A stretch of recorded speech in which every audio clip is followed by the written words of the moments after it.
this is the Making Noise podcast? I don't think of it as like, I can't believe I was in that position. I think of it as like, I'm so grateful for what I'm doing, because I loved my journey to get here. There were some real just in the rocks shit days, you know? Yeah. And some just like months of just like, I am never gonna be okay again. But I think like going through all that, like having to live my life the way that we lived our lives in our master's degrees, you know, like that's not an easy thing to do. Get a master's degree in music. It's very hard. The people I met though, and like the things I got to do in that time, and as much as I learned about myself, I wouldn't be able to do what I do now if I wouldn't have done that. So I reflect on it in that way, being like, oh, I've handled an interpersonal relationship like this before. Let me think about how I handled it then. I can do it better now. You know, it's like, and I just do it better. Even in my day-to-day, like even not going back as far as like my undergrad or my master's or just other things I've done, or like when I was working just at Starbucks. Just like, I'm like, okay, last month I had this conversation with this person, and I think I could have a better, I could be nicer, or I could be more clear, I could be more direct. So like I do reflect a lot in my day-to-days, just in general. That's yeah. I like what you just said too about recognizing in certain instances when you're communicating with someone, like how you're communicating and what can you do to improve that communication. You know, like having more clarity. One thing for me that I'm actually working on, like even right now, is being concise. It's hard. It's I hard. go on, and then you brought me on here, and I'm like, tangents. Let's do it. I love tangents. I could talk all day.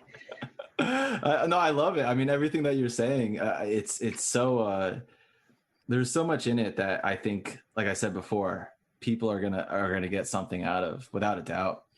I particularly like hearing your journey of going through the army and stuff. I think the reflection thing is super important too for like anyone that's like, if you're freelancing, if you're like doing it big in the contemporary music world, like me doing the army stuff, like we do this thing in the army, we call them after action reviews, and I think like had I just had this structure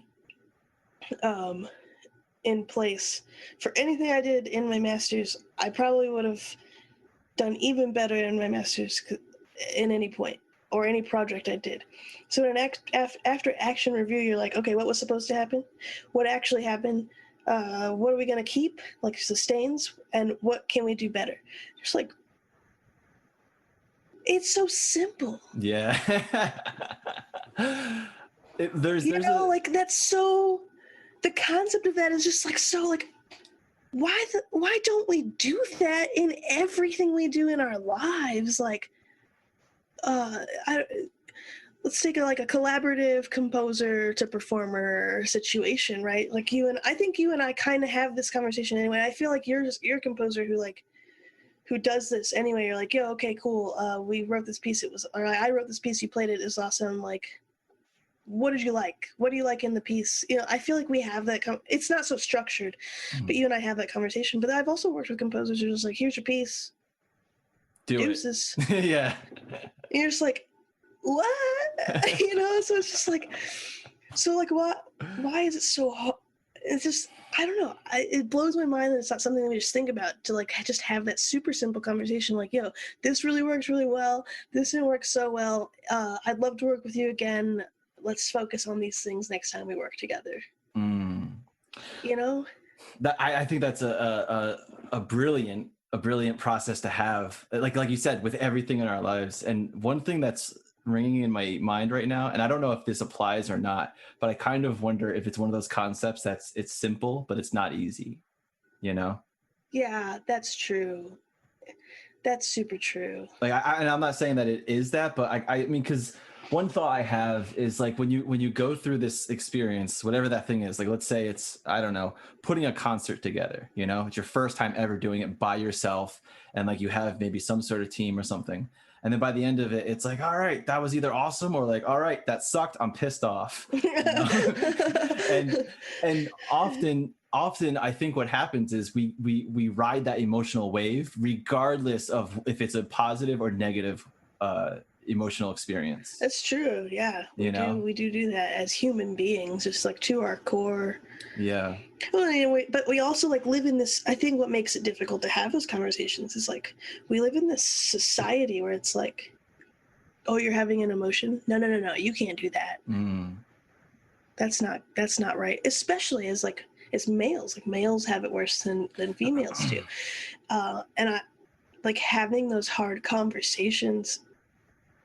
Like even if it's not a hard conversation, it's not a super difficult conversation for like if we're working on a piece together and me just to be like, yeah, I can't play that multiphonic, you know. But also if it's a piece that's been published and like played a few times and like I finally get the score, I'm like, cool, I'm gonna learn this piece. It's not a thing where I'm like, this composer's alive. Like I play music by living composers 80% of my life, you know, like that's like my focus of my, you know, being a flutist. I don't think like, oh, let me just email. I can't tell you how many times I like brought something in a Connor and he'd be like, well, did you ask the composer? Like, you know, that's a really smart idea, you know? So it doesn't even have to be like a super hard conversation. But we are so driven by emotion that like, I'm just frustrated that this is multiphonic's not working. I cannot make the concept in my mind be like, oh, just ask them.